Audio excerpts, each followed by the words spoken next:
focus on a niche and that you know well. something that you're good at, right? Because I kind of see it that outsourcing in itself is a niche. It's a skill set, just like being a doctor or a lawyer is a skill set. Knowing how to outsource is something you need to learn and develop. And then you combine it with another niche, say marketing or mortgage broking, right? And then it's the two combined. Yep. But you need to be an expert in both.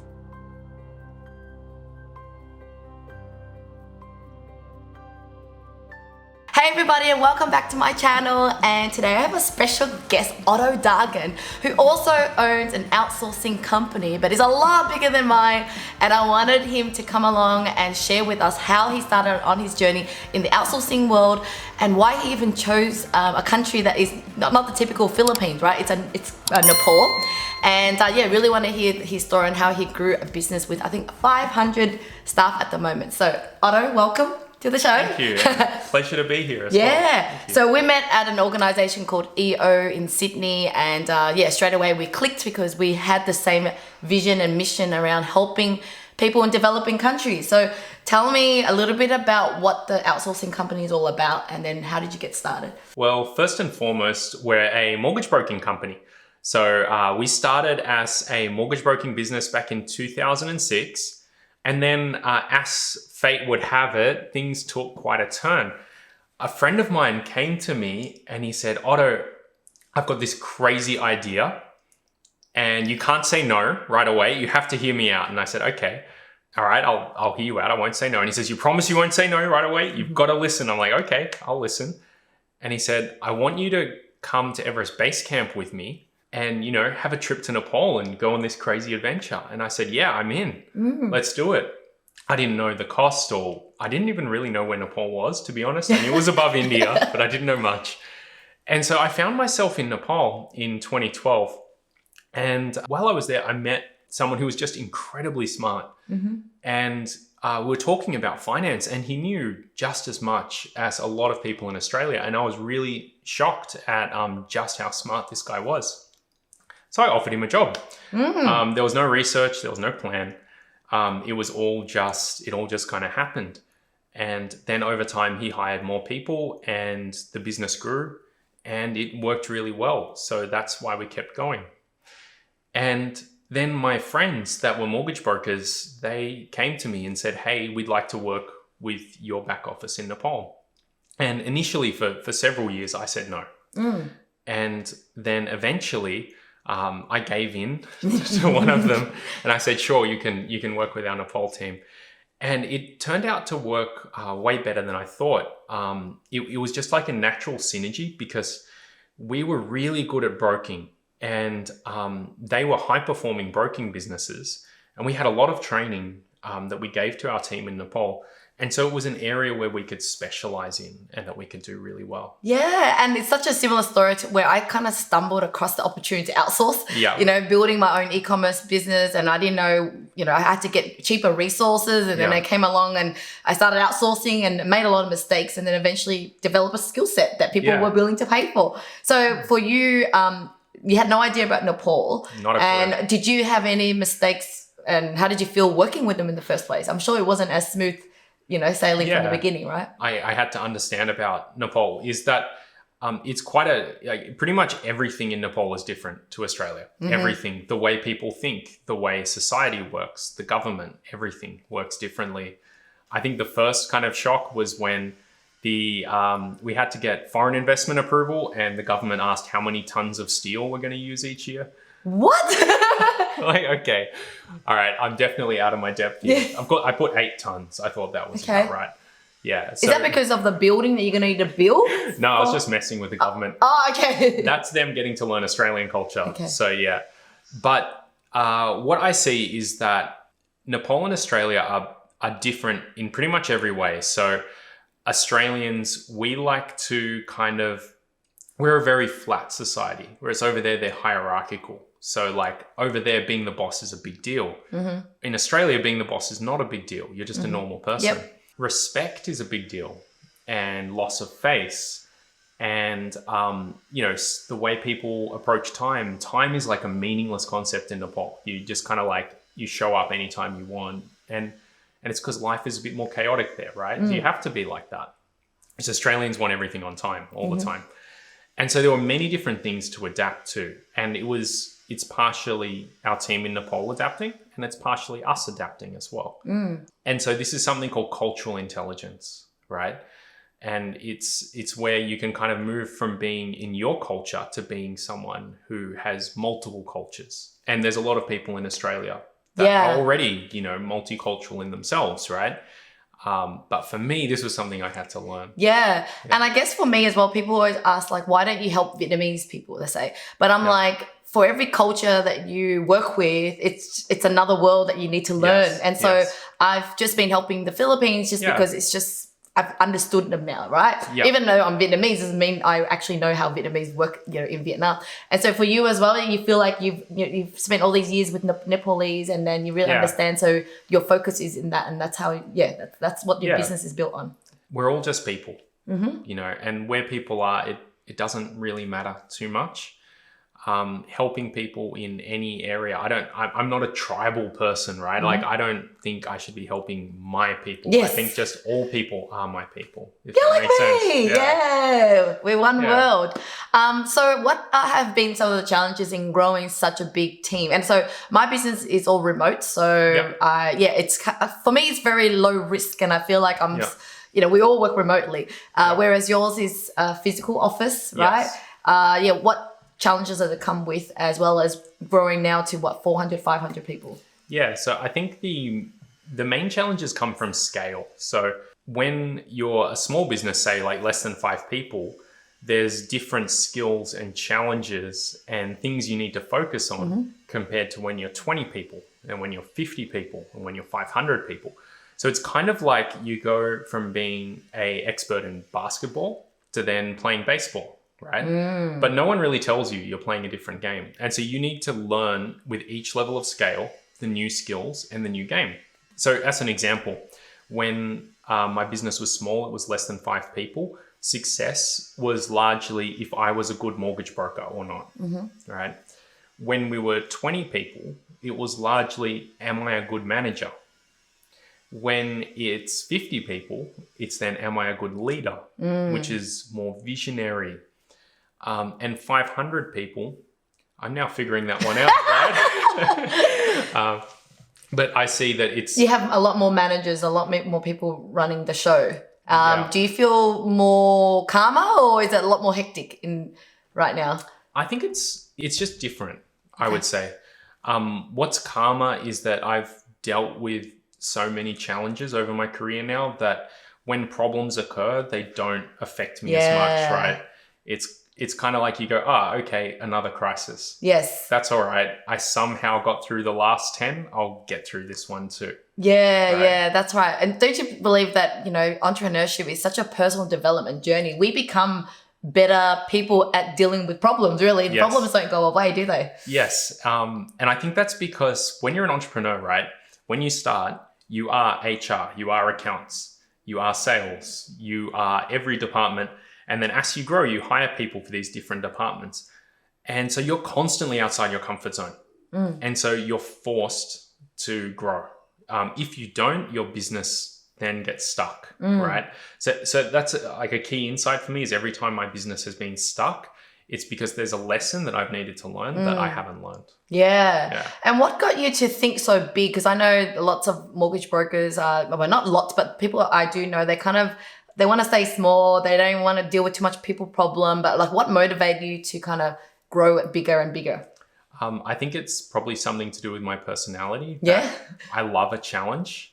I think I'm happiest not being at the top of a mountain, right? But climbing the mountain. And so kind of anytime we achieve something, I kind of go, ooh, what next? Okay. Right? Yes. I think that's something you can relate to. Yes. You're right. We can't help to keep moving, and it just gets bigger and bigger. Yeah. But I think the other thing I spoke to you before about it is our love for helping as well, right? We realize now that the more jobs we can create, the more people we can help in developing countries. That's right. Yeah, and I really like the concept. Like I look at, say, a company like Tesla, right? In that they're linking capitalism with also helping people. Like they're helping the environment with electric cars, but they're also making money in the process.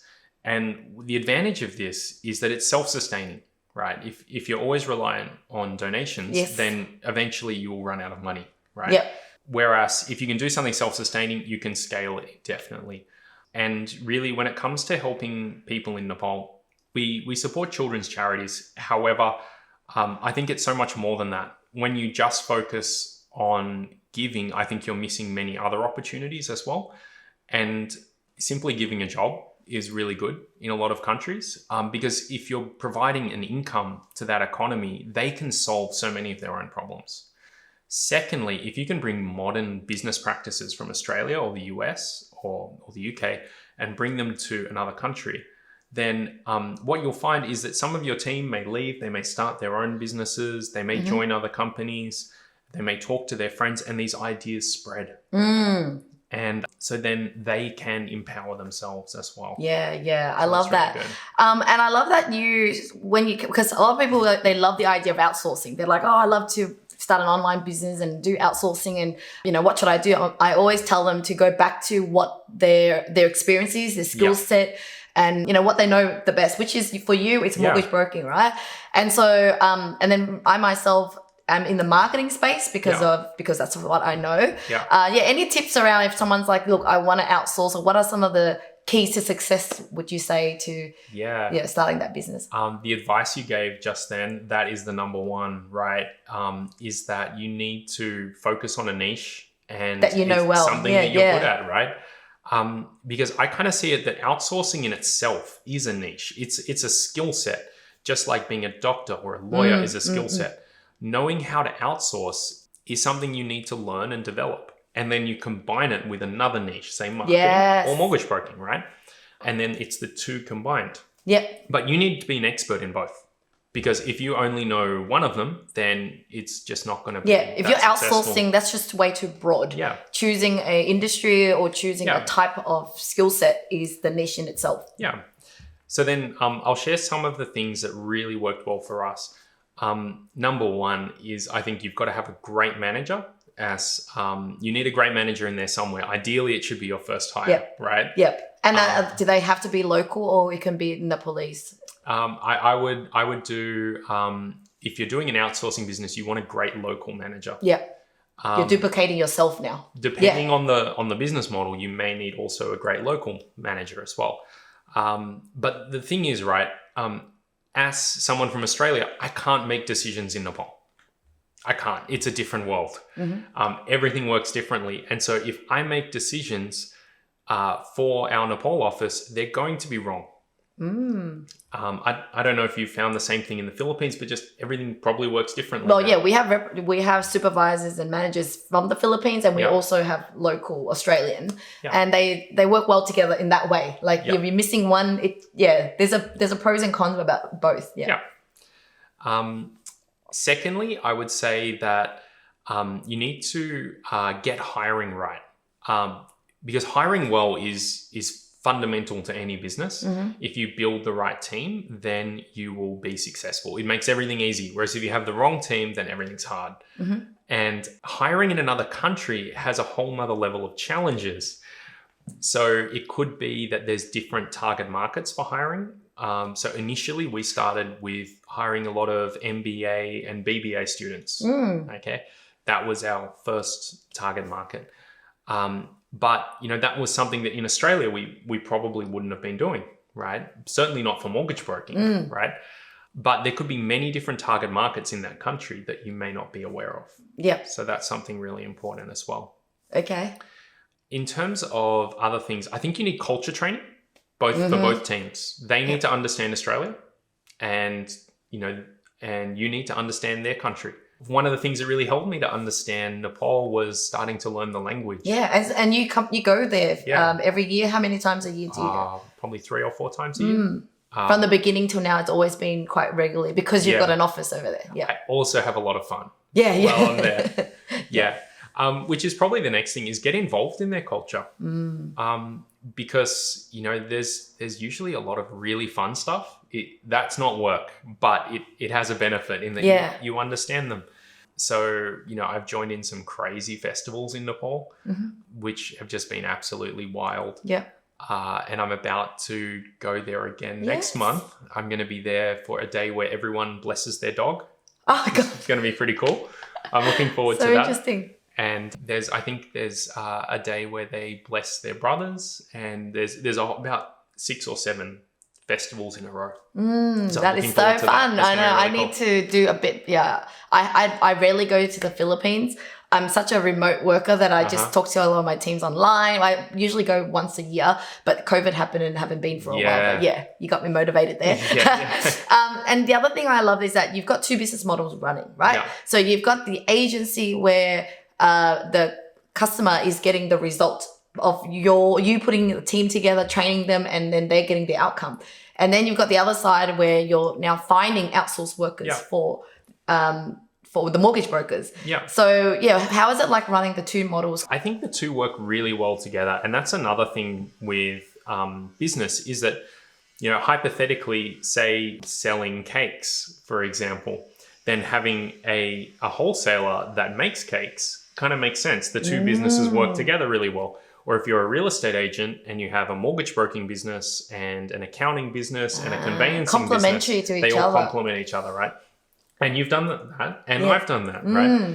And I guess the benefits of this is that our brand in mortgage broking, we're really well known in our industry. And so then to have outsourcing means that we don't need to do any marketing, which, marketing is expensive. And so this then saves a big expense for us. Secondly, we can reuse our intellectual property. So we have all our training materials to train new staff that join us. Then we can use that for our outsourcing business as well. Okay. Yeah. Actually, so yeah, elaborate more.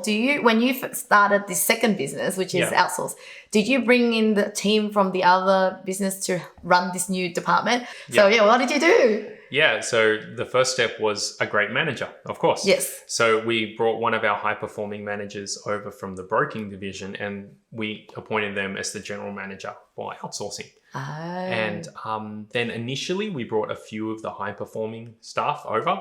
And so they would have already had to free themselves up from the existing business. Yep. And then over time, we then hired externally as well. And then we built everything up from there. But kind of what I see is that I really want staff to move between the 2 divisions because it's about diversity of thought, right?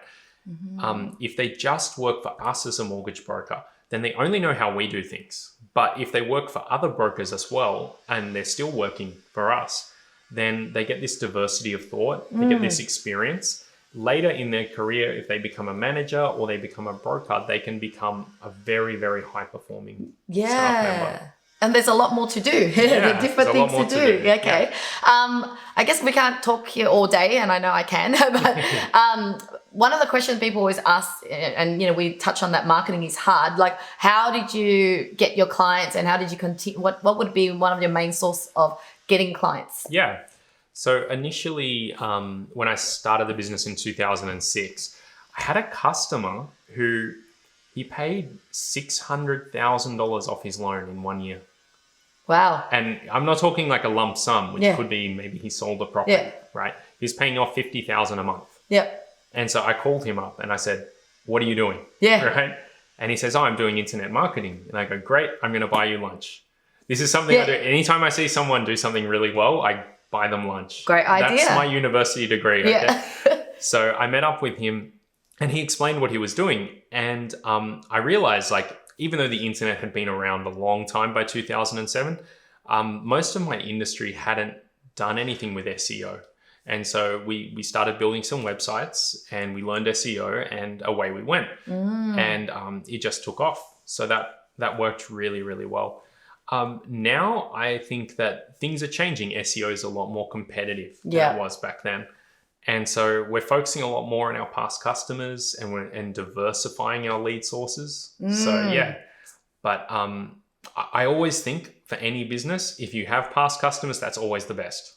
Always. Okay. Right? So did you end up, I guess, leveraging from the first business itself and calling up past clients and letting them know about the new service that you've got? Yeah. So with mortgage broking, it was more that we built a team to look after our past customers.